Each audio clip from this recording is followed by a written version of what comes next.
Hi everyone, welcome to the second session of the Month of Evolution. This year we are holding the annual Evolution Days online. Moreover, we are enlarging our event both by extending duration to a month and going international in collaboration with Evrim Ağacı. As Bogazici University Science Club, our goal is to facilitate access to science and accurate information to spread scientific thinking, hereby to contribute to the scientific enlightenment, which is our common dream, as we can. At this point, we feel the need to inform you about the situation as our university is in. We are standing with our friends who got arrested during the protests against the non-democratic rector appointment happened in 2nd of January. We don't accept, we don't give up, and we won't bow down, as well as our professors who are also protesting this decision, exhibiting academic attitude. Therefore, this year's event is far more meaningful. Month of Evolution started on the 12th of February, which is the Darwin Day, and it will end on 13th of March. We are so happy to share this period with you. We hope you enjoy it.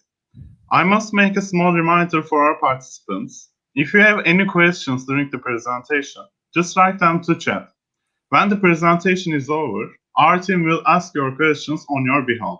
Now we can begin. Welcome, Dr. Bahar. We are glad to have you here with us, and we are already excited about everything you will share. Thank you very much. It's my pleasure to be here. You may share your presentation and we can start. Sure.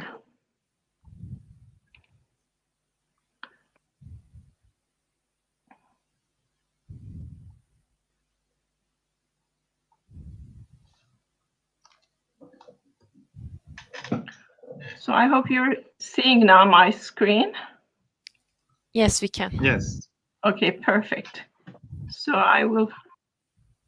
It's a pleasure to talk today about evolution of biomolecular science, structure, and dynamics, the topic. And I added functional origins and implications, because evolution is all about function, as you're going to see. And it is also my honor to speak on the occasion of the 212th birth anniversary of Charles Darwin. This photo I chose to put here was a photo that he liked. He expressed his appreciation. So I'm honoring his preference here by showing that photo. And you all know the extraordinary research he did with finches. And here are a few of his notes. He used to really make very good use of every single inch on the page. And that is the famous book on the origin of species by means of natural selection, or the preservation of favored races in the struggle for life. The title says it all, actually. And we're going to now elaborate. We're going to see what we have learned over the years, in the 200 years since then, which have been corroborating all his original hypotheses and ideas.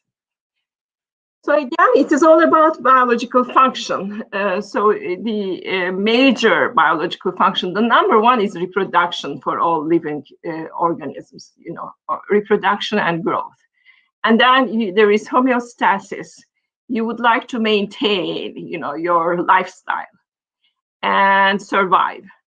And then there are many biological activities: catalysis, transport, metabolism, signaling, etc. So all these things are actually controlled by the fact that the organisms, the species, evolve. They evolve to enable function. So that is extremely important. But another very important aspect of it is the fact that function itself also directs evolution. So in a sense, there is a two-way flow, if you wish, from evolution dictating how the function is going to be, but the response to the function in turn would be feeding back to evolution. So we're going to talk about this loop all the time. So I would like to say a few just general things. First of all, most mutations are inconsequential. We have to understand that because an individual cell undergoes 1,000 to 1 million DNA changes, lesions per day. What happens? We have excellent DNA repair mechanisms that take care of that. Many of the changes are inconsequential. They are not even reflected on the protein structure. Now we accumulate around 64 new mutations each generation, and the highest mutation rates are found in RNA viruses. I'm going to talk about what's happening with the SARS-CoV-2 virus variants, and that is relevant, as you can see. Here's the plan today. There'll be essentially 4 parts. I'll start with some background nomenclature, and then talk about how the protein sequence, structure, and dynamics determine the impact of mutations. I will introduce to you a tool called Rhapsody, which we have developed for predicting whether mutations are neutral or deleterious. And then I'm going to talk about SARS-CoV-2 variants, how they affect the infectivity and neutralization by antibodies. So I start with some background, very fundamental nomenclature to make sure we are all on the same page. So I'm going to talk about single amino acid variants, single amino acid substitution in proteins, and among them missense variants. What is it? So if there is a point mutation, in the DNA, you can have a frame shift or point mutation, frame shift when you have deletions, insertions, and point mutations where you have a single nucleotide being substituted. Now, these could take place at the non-coding regions or coding regions. And those in the coding regions could be synonymous or non-synonymous in the sense that they may just be at the DNA level and not reflected on the amino acid because of the multiplicity of the genetic code. Or if they are non-synonymous, you can have 2 types, missense and nonsense. Nonsense is when there is a stop codon, and then the production of the protein is stopped. We are more interested in the missense variants where there is a change in amino acid type.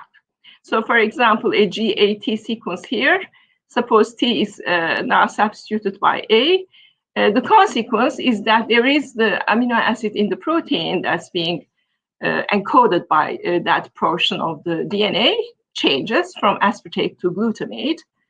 Now, we would like to understand whether those this type of subs, single amino acid variants, are neutral or deleterious. Deleterious would be usually some loss of function, but in some cases, it could be even a gain of function. It will be affecting the way the protein functions. Now, ideally, we would like to have some kind of a pathogenicity score that would, the distribution of which for neutral and deleterious variants will be quite distinct, as we can see here, such that when we evaluate the pathogenicity score for a given mutation, we will then know that whether it falls here and there. The reality is far from being like that. On the contrary, these 2 histograms will be very tightly overlapping, as you're going to see. A little bit more nomenclature again. Whenever there is a mutation, each of those arrows indicate mutations. If you are within a certain stability range, there is no practical effect. So the protein still continues to do its function. Okay, so this is the neutral range. However, if you go beyond a certain threshold, you can then hit this deleterious mutations range. Here, a low stability might be the unfolding of the protein, its aggregation or degradation. And the opposite, an increase in stability would be, now you have a too tight, too compact protein. And what we've learned is even an excessive stability is not good, because to function, proteins need to move. They have to be marginally stable.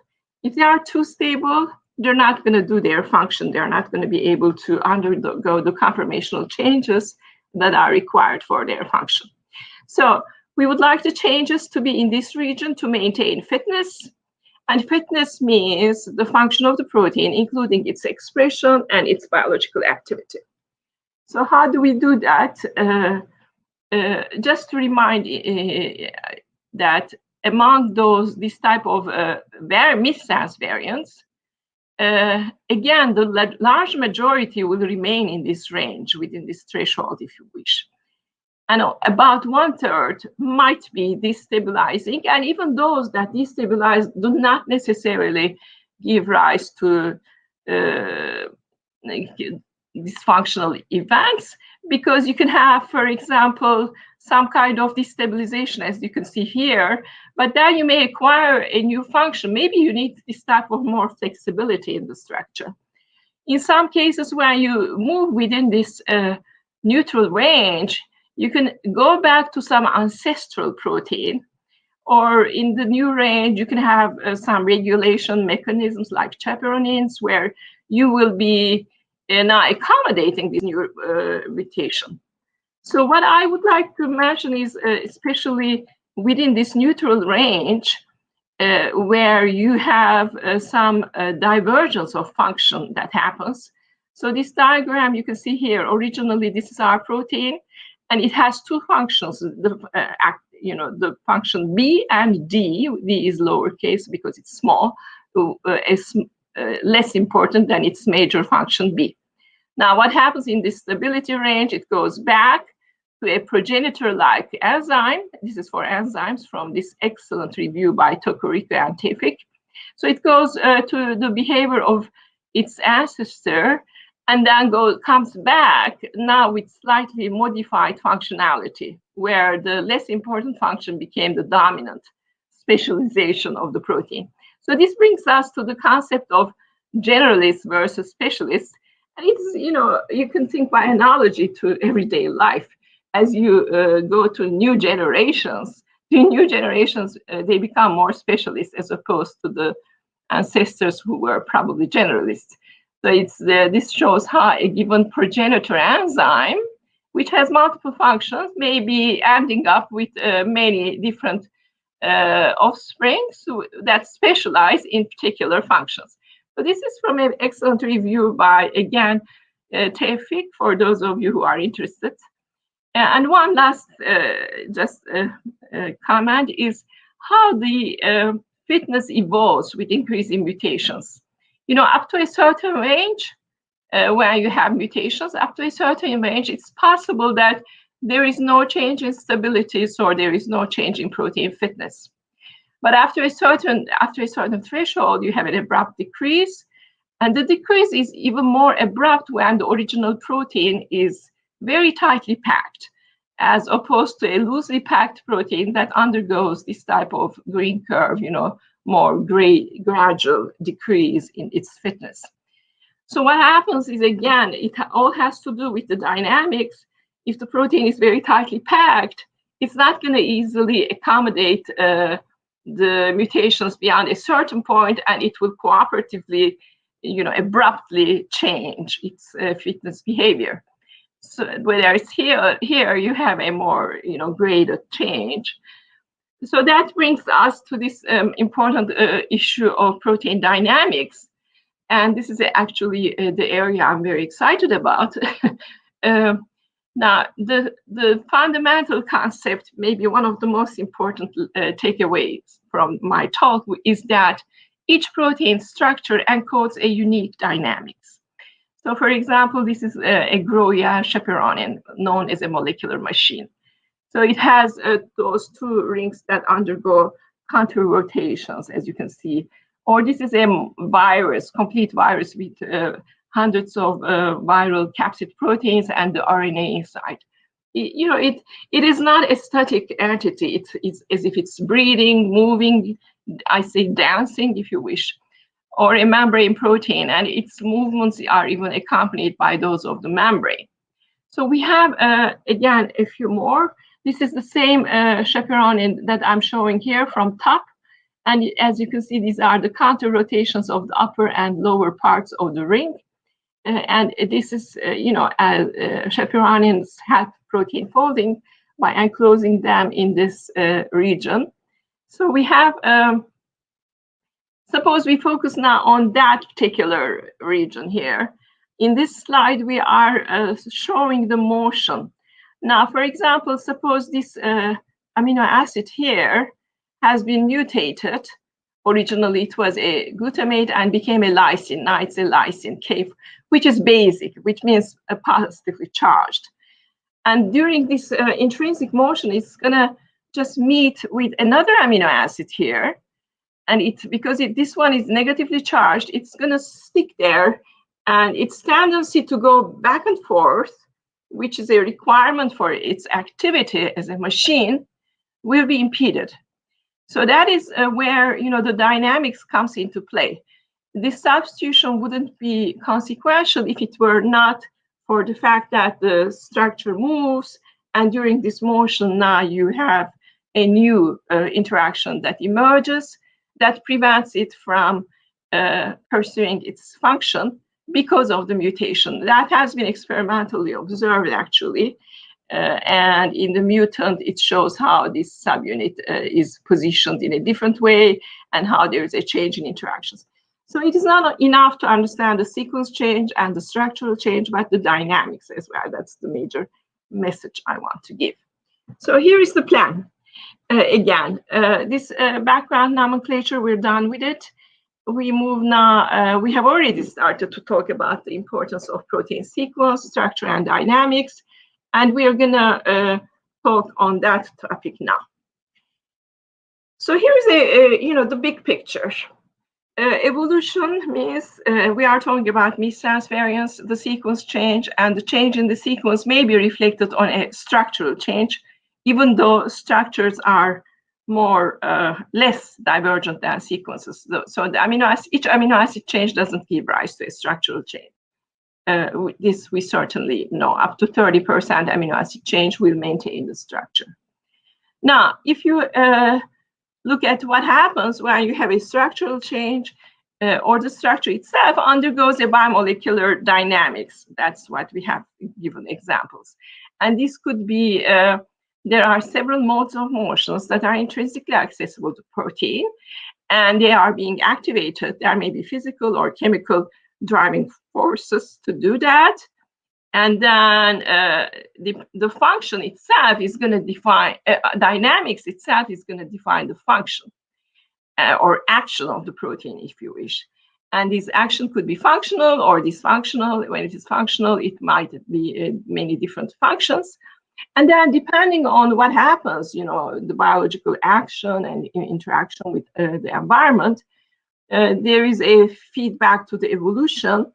If needed, the sequence changes further, or more exactly, among those very fast changes that take place all the time, those that will facilitate or enable the function are being selected, and so on. So we have this type of a cyclical behavior. And there are many factors like multimerization assembly, ligand binding environments, and some mutations arising actually from external effects that would be all the time perturbing the biomolecular dynamics. So for those who are really interested in understanding the role of dynamics, I would like to bring to your attention two reviews. One from a former PhD student of mine who is now a professor at Arizona State University, Banu Özkan. She wrote a wonderful review recently, and another from our lab. So this is for your information. Again, back to protein dynamics. To make things easier for the broader community, we put together many interfaces. One of them is dynamics here. And Hong Chan is the major driving force behind the development of this interface. This is for biologists. You don't need any computing background. You enter the protein data bank ID of your favorite protein, and instead of the static image, you're going to see the movies. What are the motions accessible under physiological conditions? And the other one, PRODI, is actually more for the computational community. originally developed by Ahmet Bakan, a very talented PhD student, who and I'm very surprised and happy to see how many times this interface has been downloaded and the total number of unique users worldwide. So it is. These are two resources. What do they do? For example, if you give a certain protein structure, HIV virus transcriptase, it's going to give you, it will find analytically what are the normal modes that are accessible to this protein. And you can see these are, it maintains its overall architecture, but just fluctuates around this position. And there are a series of modes, 2, 3, 4, predicted by this anisotropic network model. And these are, as you go up the numbers to more localized events, they become stiffer, or here they are softer. And usually when you have an external perturbation, the way the protein responds is by adjusting itself along those softest modes. So the mode 1, 2, 3, etc. And also we exploit these properties in designing drugs. That's very important, because now that we know this type of motion of the HIV reverse transcriptase, this is called the finger subdomain, and it's the thumb. It's as if the finger and thumb are moving with respect to each other, and then the RNA is being placed in the middle. So if we bind a drug in this subdomain in the middle, which is actually called the palm, again by hand analogy, so that is where actually the most effective non-nucleotide RT inhibitors are being bound to inhibit the activity of this HIV protein. So that is, the dynamics is important not only to understand the effect of mutations, but also how we can modulate, we can control the proteins. So here is another example. Here you can see that, let me see. So you can see that there is a phosphatase, and it under physiological conditions, it wiggles like that. But then you saw there is a interaction that happened. This is the activation. So this is the way this phosphatase is activated, and it samples a bunch of an ensemble of conformations. Now, if you would like to deactivate it, you bind an inhibitor here, as you can see it. So this inhibitor penetrates this region to prevent this type of activation mechanism. And more importantly, you can see several amino acids that are closely interacting, stabilizing the drug. And usually when there is a drug resistance, those amino acids are those that are mutated. The drug resistance mutations, I will give you just a classic example for that. You see, we have in 2001, when Novartis first announced his drug Gleevec, the commercial name, or imatinib, the chemical name, against this tyrosine kinase, which is implicated in chronic myeloid leukemia. This was a cover article in Time, and you can see there is an ammunition against cancer, and here are the bullets. This was a big thing. But then pretty soon, the kinase learned how to escape this drug.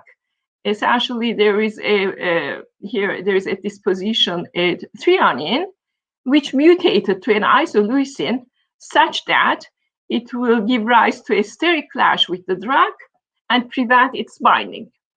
So that was then that became a problem, and for the fact that this drug-resistant mutant now resists the binding of this drug gave rise to many additional studies.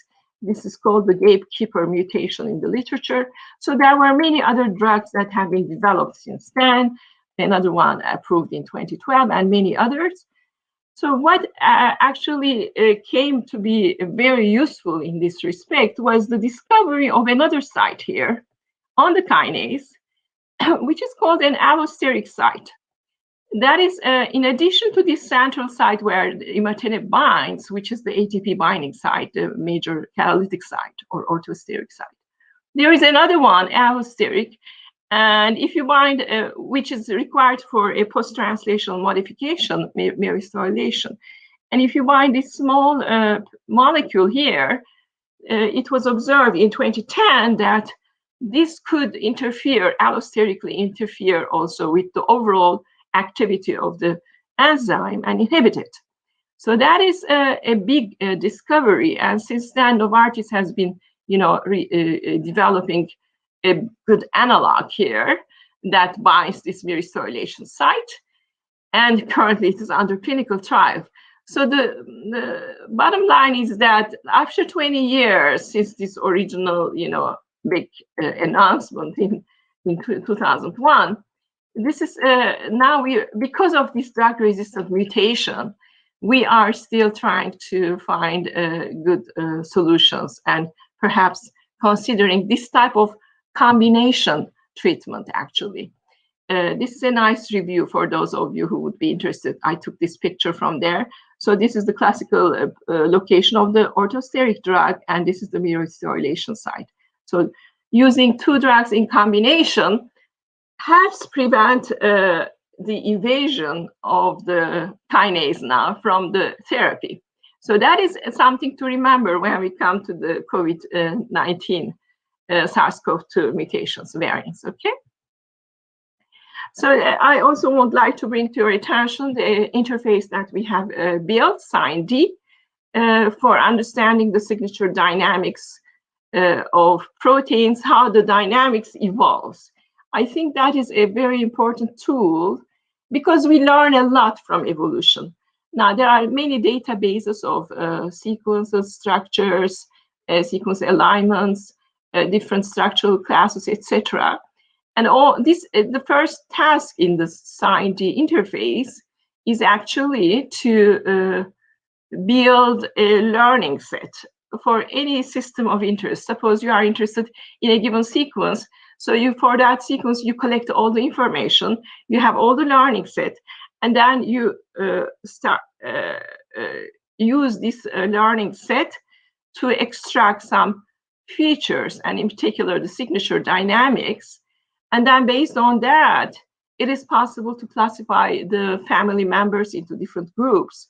And those groups are no longer based on sequence, they are based on the dynamics, which is more relevant to function, directly relevant to function. And you can see similarities, etc. This is a very useful tool for protein design purposes as well. And I would strongly recommend those interested to take a try. It is available online. And here is an application to a family of neurotransmitter transporters. So as a function of residue number, you have a family of curves for different members of the family. And you know exactly where different members depart from the signature behavior. And these are the sites that we would like to target if we would like to have a precise drug or modulator targeting those particular proteins, not the common features, but the specific features of individual members. So these are, as I mentioned, for neurotransmitters. One of them, dopamine transporter, is an area in which our lab has been working for the last decade. And now from this type of signature profiles, we know exactly what are the critical regions. So this is a cholesterol binding site or a dopamine binding sites, etc. So we have, and then we can do even more. Now we can see, this is the application to another system.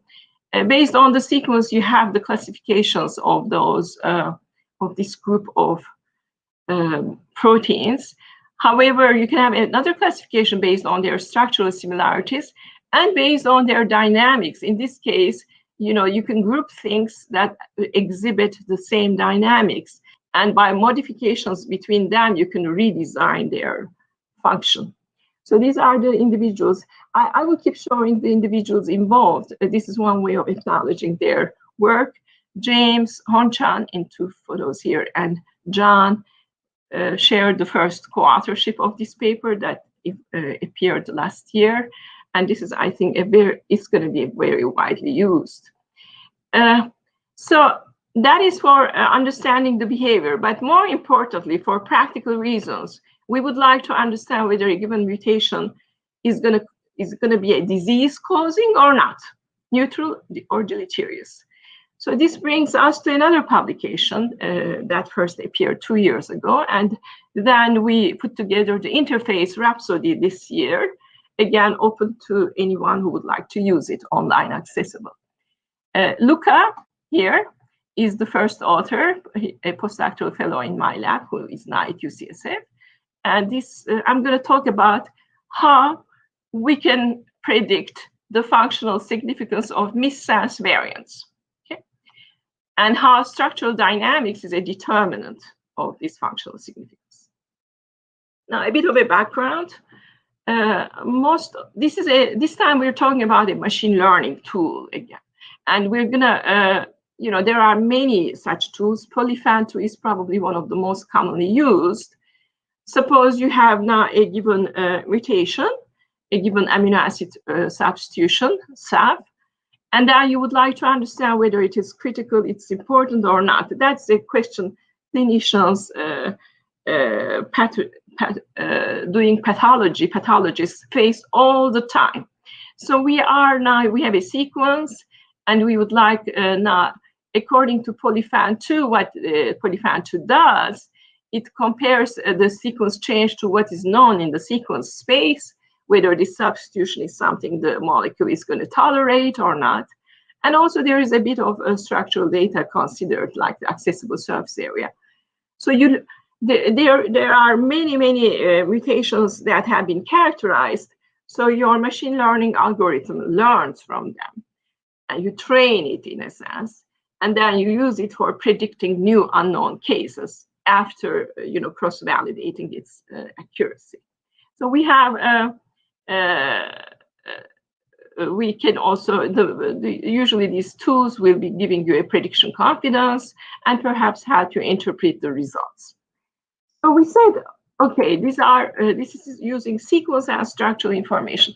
How about incorporating information on protein dynamics? So can we improve the accuracy of predictions by incorporating in our machine learning algorithm information on protein dynamics? So again, the first thing, we need to learn from what is already known, right, to build our machine learning tool.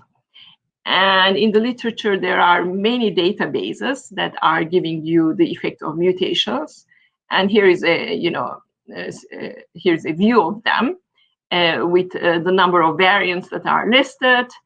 And among those variants, because we are interested in the structure and structural dynamics, we're going to use as our set those that have been determined structurally and among. So in the original study, it was about 20,000. Now we have about 30,000. And as you can see, those databases, they show little overlap. So we don't want to use one or the other, but an integrated set and a non-redundant set, which we created ourselves, our own set.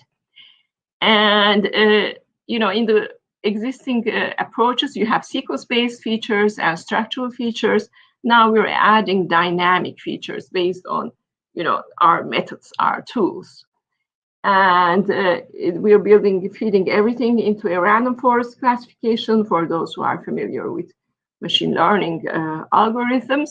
So we have been training those annotated variants and performed tenfold cross-validation procedures, leaving out one part and trying to test whether the other parts are predicted. And we would like to see whether indeed the incorporation of dynamic features improves the predictions applied to the integrated data set. The answer is yes, obviously. Now, if you take only some of you may be familiar with this type of RAG plots. So you start predicting the new unknown cases, and you would like to see how many of them are correct. So if everything is random, you obtain this type of plot. If it's better than random, you start deviating from this line. So for example, if we were basing all our calculations only on sequence properties, we would have that curve. Only structure and dynamics would be another curve. When we took all three of them together, we got this red curve, which is very meaningful. because now we know that there is a very significant improvement by incorporating all three features, not only one or two, but all three. And the algorithm gives you a weight for different properties, how much they contribute in your prediction. And when we look at these weights here, you can see that the sequence-based features, which have to do with the amino acid substitutions, are quite important. But we have now a bunch of dynamic features. And this is purely structural because it serves accessibility. And we can see that these terms contribute a lot as well. Now, remember, I showed you in the very beginning those two histograms that were quite distinct. Well, if you take the sequence classifier only and then you want to look at their pathogenicity score, this is how the two distributions look like for the neutral and deleterious subsets. So you can see they are hardly distinguishable. If you do only structure and dynamics features for classifying them, and you get you evaluate what's the pathogenicity score of all neutral variants and deleterious, these are the histograms you obtain. Now, when you combine all three, you can see how you can distinguish much better the two sets. So this is what we're doing. If we are in this range, we say, oh, for sure it is neutral. In this range, for sure it is deleterious. And at intermediate points, we assign probabilities, which are much more discriminative than using only sequence or structure and dynamics, as you can see. Okay, so this is the interface, Rhapsody, which we published this year in Bioinformatics. And a new student in my lab, Daniel, has been extremely resourceful and useful in this development. What is beautiful in that interface is that you can put together these maps. These are called, we call it saturation mutagenesis in silico. So as a function of residue number, now you have a map for every 20 amino acid substitutions. White will be the wild type amino acid, and all others at a given position are the substitutions, which could be deleterious or neutral based on this type of score, pathogenicity score. Higher score means it's more pathogenic, more deleterious. Okay? So I also, would suggest you to check and use for your own applications. Of course, to publish a new interface, you need to demonstrate that it works well, it outperforms or equally performs compared to all other methods most commonly used, and that was what we did. And then we got another set of 5,000 variants. So overall, the accuracy would be 0.82.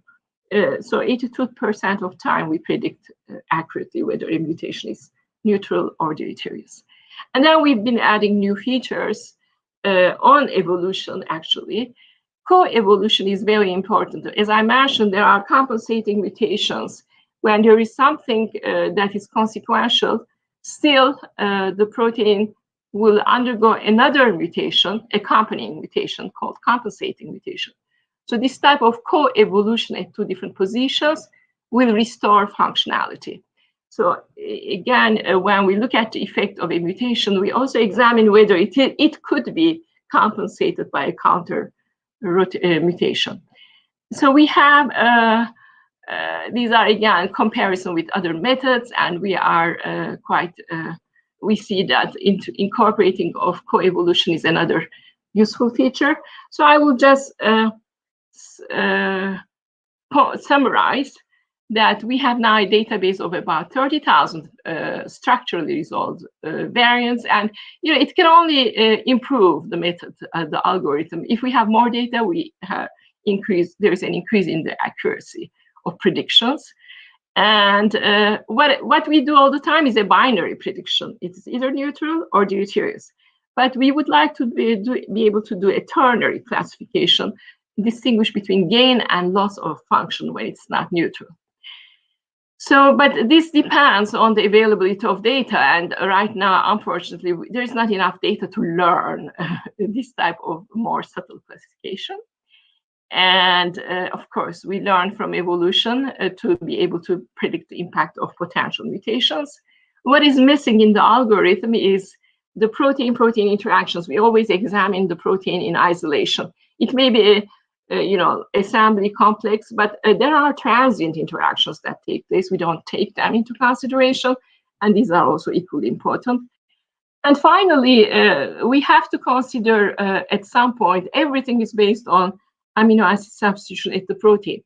But whether a given substitution is really permissible or a compensating mutation is permissible depends also whether the DNA is going to undergo this mutation. So we need to go back to also the chromatin chromosome structure. So in the past, we used to think of the DNA as a double helix here. But then we learned they form nucleosomes or some chromatin dynamics, it's chromatin loops, domains, and here is how everything is packed in the nucleus. So we will have some chromosome territories, individual chromosome, 23 of them, and then this is the entire chromatin. So it is no longer a one-dimensional entity, alphabet of 4 letters, A, C, D, G. It's a three-dimensional entity, plus it is also dynamic, so it's 4-dimensional. So when we try to evaluate the effect of missense variants, of course, we consider the substitutions in the SNPs. We know which one. For example, here a single amino acid substitution may give rise from threonine to proline, etc. But but others require 2 substitutions, which are harder. But not only the sequence, we also need to think of the packing density of gene loci in the 3 dimensions. And Hi-C data provide us with such information because they need to be easily accessible and processable to undergo changes. And finally, we need to think of the 4-dimensional properties. We have recently started to understand the dynamics of the entire chromatin, and this movie created by my student based on a structural model shows you what are the most probable types of rearrangements that may, for example, expose some regions and be coupled to other gene regulatory regions, etc. Okay, so this is the last part, the last 15 minutes of my talk, and probably that is going to be more interesting to a broader audience now. These are, ongoing questions we talk about every day. What is happening? The variants, are they more dangerous now? How about the effect of antibodies, the effect of vaccines? So that's what we're going to see. I'm going to talk a little bit on that. So in the virus, how the interactions with the human receptor ACE2 are being affected, or how the interactions with antibodies are affected. Antibodies either used as treatment or those in vaccines, okay? Triggered by the immune system. Now, this is the virus that you have seen in here. Actually, the cross-sectional area will show you what is inside the genetic material. So we have been always focusing on the spike here because that is the main protein that recognizes the host cell, ACE2, human ACE2 here. So essentially, we have been preventing, this type of recognition by the host cells to prevent also the infection. Okay, so here is a bigger picture. Now you can see that these are the spike proteins. Now these are trimers shown in 3 different colors. They interact with ACE2. ACE2 itself is a dimer, so it interacts with 2 spikes, and it's embedded in a membrane, held very rigidly with the help of a transporter here. All right, so this is the overall structure. Just a little bit of background, more background. So if you look at the RBD, if you look at the spike protein, it has those RBDs, receptor binding domains, have been the major targets of drugs and antibodies because that is the region that actually binds to the human receptor. So we would like to block that interaction, right? That has been a major goal in many studies. And in order to bind there, it undergoes a conformational change, and then it interacts with ACE2, for example. There is a salt bridge formation here. We're going to talk on that. And in general, each of the monomers is composed of 2 subunits, S1 and S2. And the S1 subunit has this receptor binding domain. Okay. And there is a cleavage site here. which breaks the spike into two parts. The S1 trimer, roughly speaking, is located here, and the S2 trimer, roughly speaking, is located there, okay? So there is a cleavage site on each monomer, which will separate the subunit, the spike into two. Here's a view from Scientific American, which I really liked. I slightly, decorated it myself to make it even more comprehensible. Now you have you have the virus. The virus has its own single-stranded RNA. It's a small one, 30,000 kilobase pair.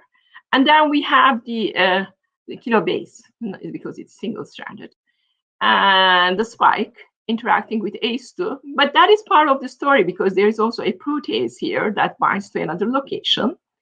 And what happens is that the protease is gonna now cleave the subunit into two parts, okay? S1 and S2. So you see the protease, it's already starting to dissociate it here.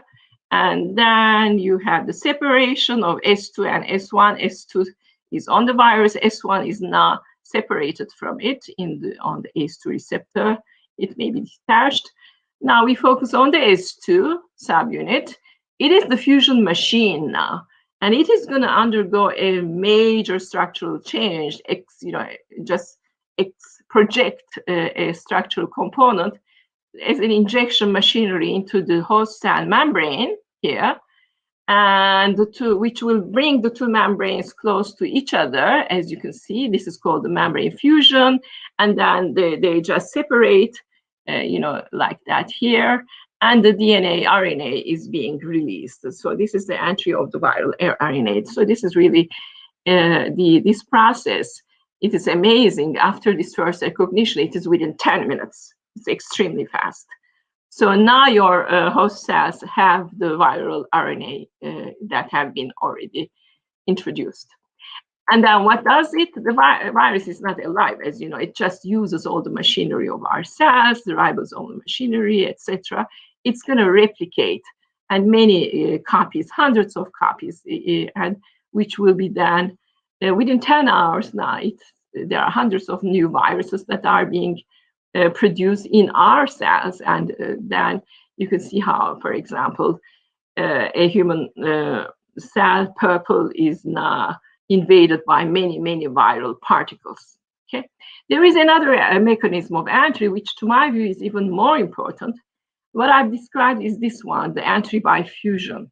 You see there is the merger of the two membranes and the discharge of the RNA. Okay, but there is another one shown here, which is called endocytosis. So you have the virus entering through formation of a membrane here around it. And still the same mechanisms apply, because you have still the ACE2 receptor on the surface of the endosomal membrane, and you have the proteases, TMPRSS2 and furin, that are also essential still for merger of the membrane of the virus with that of the endosome here. So either way, the interaction with ACE2 and actually the interaction with furin or TMPRSS2, the proteases, are critically important for viral entry. Okay, and I think endocytosis might be even more important than fusion. Now, there are two strategies essentially to fight against SARS-CoV-2: drug design or vaccine development, obviously. When you have drug design, you can have, again, two different strategies. You can target viral proteins, or you can target the host proteins, host cell proteins that are assisting the viral proteins. And among them, again, you can have two different strategies. You can inhibit those that assist the viral entry, or you can also activate the adaptive immune response. Not activate too much, that's another problem, but modulate if you wish. So vaccine development, on the other hand, is nothing else than injecting something. In the case of, for example, RNA viruses, it's the spike glycoprotein itself, which will trigger a response in the host system cell. It will trigger the production of antibodies. So that is And the antibodies, will, by binding to this region, are going to block the interaction with ACE2, etc. So that is that's the strategy. But since antibodies are so powerful, those actually stimulated by vaccines, why not to develop them ourselves? So that brings us to the monoclonal antibodies, where you have this is being used as an alternative treatment, you probably know, and they are using. So these are monoclonal because they are all the same antibody. It's not a mixture of different antibodies. They all have the same clone, and these are used as, you don't have the body to produce them, but you are exogenously from the exterior, you're giving those antibodies to your system. All right. So emergence of SARS-CoV-2 variants. That is, you can see here the spike protein, and you can see where mutations took place at different regions of this spike glycoprotein. So for example, there is one here, originally an asparagine, which became a tyrosine at position 501. This is part of the UK variant. Or there are two more here at these positions, which are actually together with the 501, they are the landmark of the South African variant. And sorry, there is another one which was found in much earlier in the spring, and this was the center of attention. No more. We decided that's not harmful. And then there are others at other regions, but mostly attention has been given to the RBD, receptor binding domain, because that is the region that targets the human cell, and that is the region that antibodies target. Okay.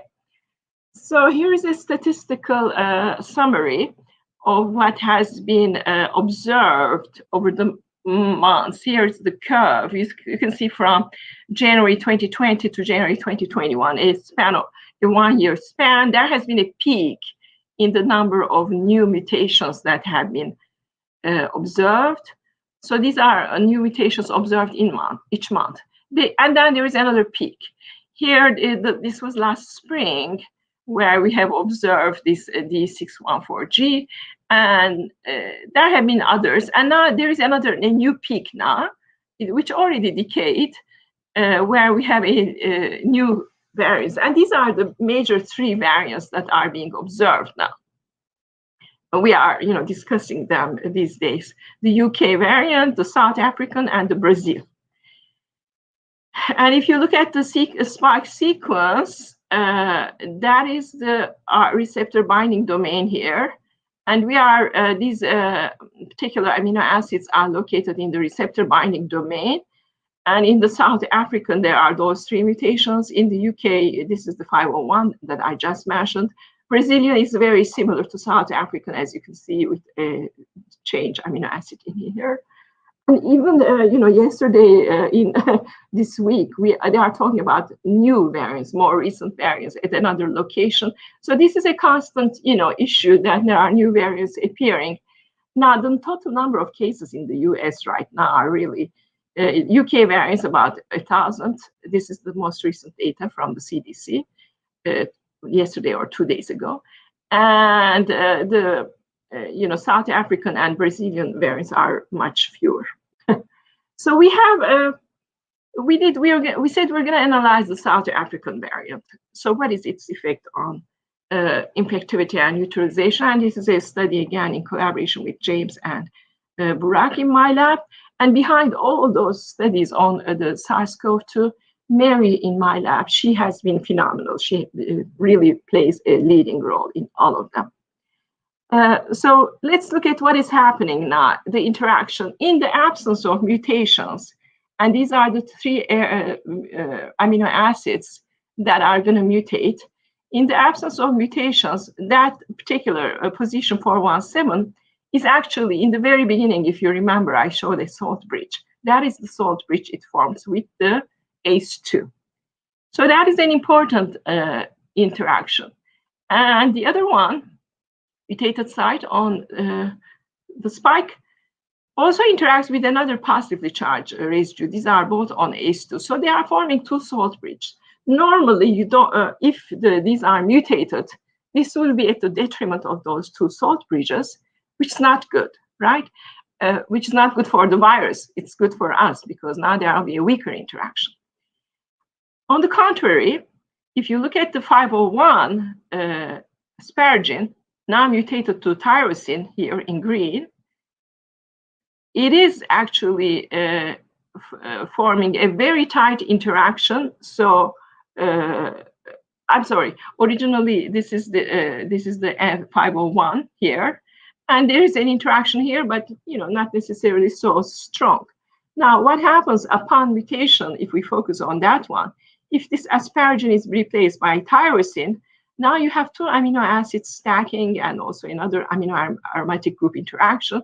That is a very, very strong interaction, which is probably the reason behind all speculation saying, or observations, if you wish, that it is more transmissible in a sense because it has a higher propensity to interact with the ACE2 human receptor because of this mutation, the British variant. On the other hand, the other two variants in the South African that complement this one actually give rise to the disruption of these salt bridges. But there are new interactions that are formed. So our overall, computational modeling gave rise to the conclusion that the net effect is minor. There is a slight increase in affinity because that effect is really strong, but it is also at the cost of rupturing existing salt bridges. So we think that overall the South African transmissibility wouldn't be so problematic. Now, experiments in the lab of Gideon Schreiber at Weizmann, they have generated in the lab, in vitro evolution experiments, they have generated variants that have a higher affinity to bind the receptor. And they found that this a receptor binding domain with this double mutation, two of which are in this South African variant, they have a higher affinity compared to the wild type. So wild type is here, single amino acid substitution is there, and now the double mutant is here. So you need a lower concentration of the ACE2 to bind, so there is a higher probability of binding. This needs to be, of course, established, validated in the in vivo or also in patients. The thing is that what is being observed, and they resolve the structures by cryo-EM, they observe an ensemble of structures after all, and there might be alternative mechanisms of binding that add up to this observation, which are not necessarily taking place in vivo or in patients. So this has to be still established because our docking simulations, which you see here, show also this type of binding, but not necessarily at positions that are accessible when you take into consideration the entire spike. So we looked at the interactions of the mutant with monoclonal antibodies, and in summary, this is the spike, and these are all different antibodies that have been discovered so far, from Regeneron, 2 of them, and many others. And we've seen that, so we are showing from one perspective, the other perspective, etc. They all bind the RBD, receptor binding domain. So this bottom line, the conclusion is that of the 11 examined antibodies in our models, 5 are not strongly affected. This is a minor effect. 2 may even exhibit a stronger interaction, and 4 show a decrease in binding affinity. So that one is bad. 4 of the antibodies will show a lower capability to bind the spike, thereby a lower capability to neutralize the spike. So more details can be found here. So I think each antibody needs to be carefully considered because there are mixed effects, as you can see. And what is even more important is that there is a need for novel antibodies that target distinctive sites. So here are all the antibodies that have been resolved to date to act. and all of them practically are on the receptor binding domain, except for 4A8 here, which is on the NTD, N-terminal domain. So they are all located at the same region, and mutations at the RBD, it will be somehow affecting their interaction with the spike. But why this is always the ACE2 binding interface. And as I mentioned, there is another site here actually that binds the protease. And then we proposed recently, and this is, you can see in an archive article reported, and we submitted to a journal. There is another site where we discovered actually that another antibody binds. Here's a picture of it. This is a new antibody now that we discovered. And this is a long story. It is based on a actually bacterial superantigen that is being neutralized by the same antibody. But there is a very tight binding, and experimentally, in our collaborators at Cedars-Sinai, LA, they have observed that compared to the reference control, there is a significant decrease in infection as you administer this antibody in a dose-dependent manner, observed based on 2 different criteria. So that concludes my talk, actually. I would like to say that variants, these are natural consequences of evolution. There will be variants all the time, and they are not necessarily more infectious. And there is so far, we don't have any statistically significant data to conclude that the variants are more deadly. There are a few incidences, but they are not yet, at least, statistically significant. So it is important to understand that actually what is happening, some of the monoclonal antibodies that are used in treatments may show weaker binding affinity, and these are observed by our models or by experiments. They may not be able to neutralize the spike any longer, but instead, if you use a combination of monoclonal antibody treatments that bind different sites, actually, even if one of them now doesn't work, the other one is then likely still to be effective. And this way, we can minimize the evasion of those variants from the antibodies. That's what Regeneron did. They have a cocktail of 2 antibodies. Eli Lilly had only 1. Now they are working on the second, or they even produced a cocktail already. Finally, as to vaccines they produce, in our body, a combination of antibodies. By definition, it's a combination, and they are certainly more efficacious than monoclonal antibodies and even combination of them. So I would like to finish with this positive note and thank my lab members. This is how my lab looks like these days. I have been very lucky to be interacting with many very talented individuals. And I would like also to thank many collaborators. These are all the collaborators with whom we interacted within the scope of SARS-CoV-2 project. I just listed them here to acknowledge their contributions. So thank you very much. And I'm happy to take questions. Thank you very much, Dr. Bahar. Any questions? It was a very pleasant presentation that raised excellent questions. Our team has edited the question asked so far. You can still ask questions. We will forward them if the time remains. I'll stop sharing. Yeah, if you want. Okay. So if Dr. Bahar and our question team are ready, we can begin the question and answer session.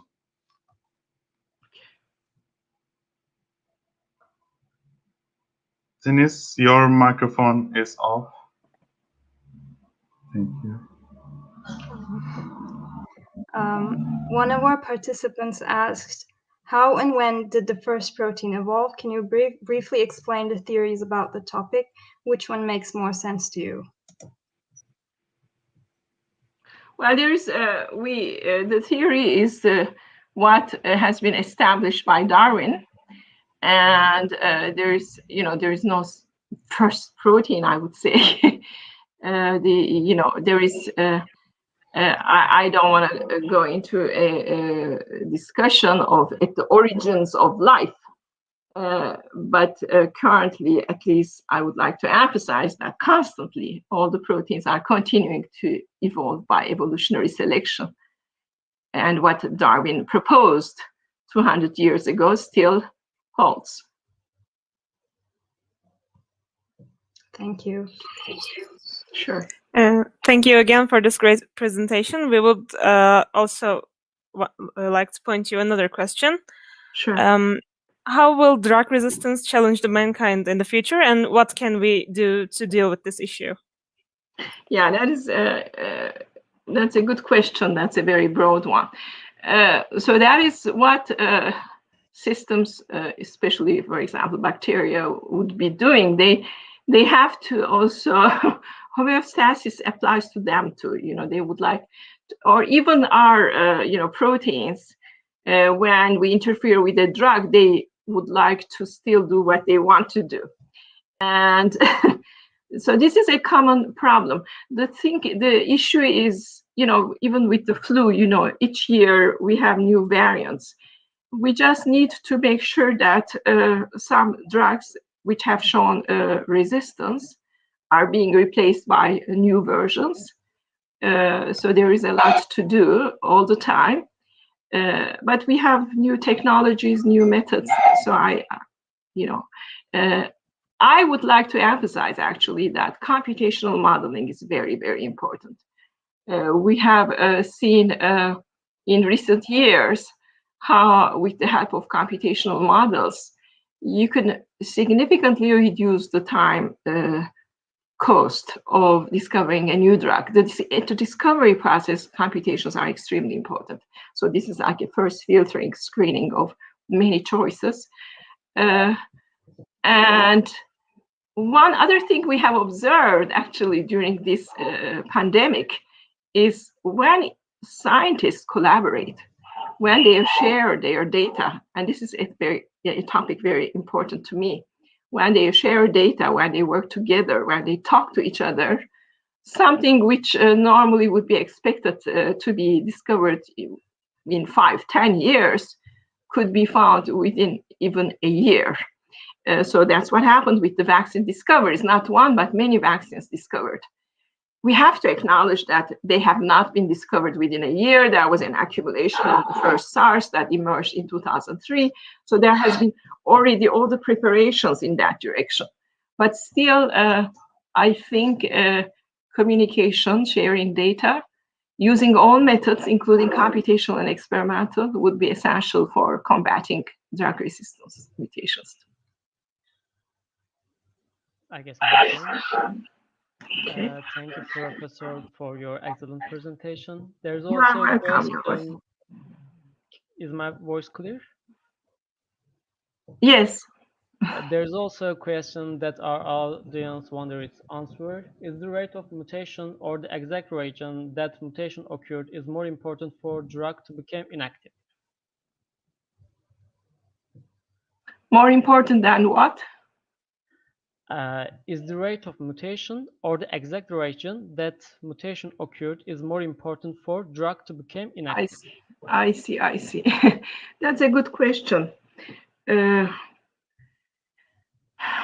I would say, of course, the rate of mutation, the mutations, they take place all the time. In some organisms, they are faster, as I mentioned, in RNA viruses. Although coronaviruses, they have their own check mechanism, proofreading mechanism, and it's not as fast as we think. So the mutations will take place. But what happens, at least from my perspective, is where the mutation takes place. So the exact position, the exact region, as I mentioned, among the missense variants, the majority are not deleterious, but some of them are. And those that have a consequence are located at critical sites. Critical sites in which sense? It could be the catalytic site of the protein. It could be an what is called an allosteric site, where there is a mechanical property, the molecule reorients, but now you need this type of hinge flexibility, and this is being obstructed. So I think the place where the mutation takes place on the structure and its impact on dynamics is critically important. Good question. Dr. Bahar, first of all, your presentation was very interesting. So thank you. One of our viewers asked that, is the surface change in protein-protein interaction slower as an active site? Okay, that's an interesting question. Usually, the active site of a protein, which means like the catalytic site, will be in general somewhere buried. And then there is another site. For example, the protein would be composed of two domains. One is the catalytic site, the enzyme, and then there is another site, which would be the substrate binding domain. So the substrate binding domain is where the interaction with the other protein takes place, right? So this type of the allosteric site and the orthosteric, which is the chemically active sites, they don't necessarily overlap, on the structure. There are some regions that are in charge of doing the enzymatic activity and others doing the mechanics of it. So normally, because the enzymatic, the active site is critically important, the ATP binding site, for example, we have fewer mutations there. We have fewer mutations because even if there are mutations, they are being restored or they don't survive. So you can easily see by examining the conservation scores at those regions. Those involved in this type of recognition of substrates, which is a totally different thing, those will be actually mutating at a moderate rate because the proteins, many proteins are very promiscuous. So those regions, the recognition loops, both physically and biologically functionally, they will tolerate mutations to diversify the function, to be able to find different substrates. So that is my understanding. Okay, thanks for that. Sure.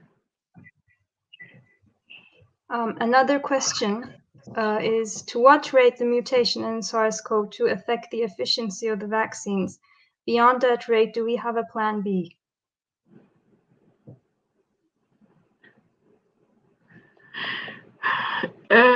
Well, right now, as far as we know, except for some results of AstraZeneca vaccine in the South African variant, as far as I know, many companies, including, BioNTech, Pfizer, have already stated that their vaccines are still effective. However, it is possible to generate another version of the vaccine. For example, for those RNA-based vaccines where you are injecting the spike glycoprotein itself, instead of the wild-type glycoprotein, you can inject the variant if it is really required. So these are usually called boosters, not the origin. So it is possible that, in 6 months or a year, if necessary, there will be such boosters that will be available that would, for variants. But I think for the time being, I seriously am not worried about the effectivity of the vaccines vis-a-vis variants, because, instead of, let's say, 90%, 80% efficacy, it's going to be 70%, maybe 60%. But it is still protecting, and probably it is still going to protect against very, dangerous, deadly reactions, outcomes.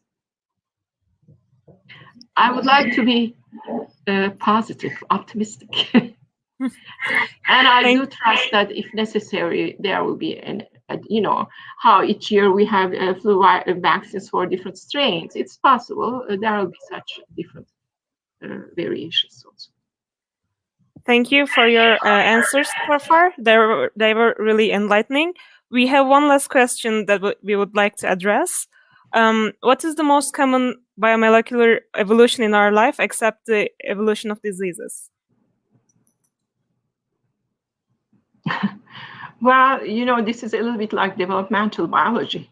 we this is everything changes during the many we have those growth proteins. It is difficult to say the most important, but I think the most important function in biological organism is the reproduction, replication, and growth. That is the number one. This is to exist or you don't exist. And then on, you may, while you exist, you want to maintain a certain quality. That's where the homeostasis comes into play, and you want to achieve functions. But I guess reproduction is number one. Okay, then we have come to the end of our session, and we thank our guests, İvet, Bahar, and all the participants. Evolution Month is much more meaningful than our previous events this year due to the circumstances we are in. In any case, we will continue to strive to bring science to you as Bogazici University Science Club. Thank you. Thank you very much, and thank you, and I congratulate all the organizers. This is really a very important way of introducing science to a broader community. I thank all of you for doing that. Thank you once again for making this event happen in these dark days, Dr. Bahar. And I want to make an announcement for non-English Turkish viewers. Katılımınız için teşekkürler hepinize. Bu sene bildiğiniz gibi Evrim Ayı'nı bir ay boyunca 13 Mart'a kadar yaklaşık 11 tane konuşmacının katılımıyla yapacağız. Konuşmalar canlı yayınlarda hocalarımızın tercih ettiği dillerde yapılacaktır. Daha sonrasında İngilizce yapılan konuşmaları biz kendimiz Türkçe altyazı ekleyerek Evrim Ağacı'nın YouTube kanalına video olarak ekleyeceğiz. Konuşmaların İngilizce mi Türkçe mi olacağını preview ön izleme bölümünden başlıklara bakarak anlayabilirsiniz. Tamamen hocaların tercihine göre yapılan bir durum. Katılım için tekrardan teşekkürler. Cumartesi günü saat 1'de Kostas Hoca'nın sunumuyla görüşmek üzere. Hoşça kalın. Bilimle kalın. Hoşça kalın. Çok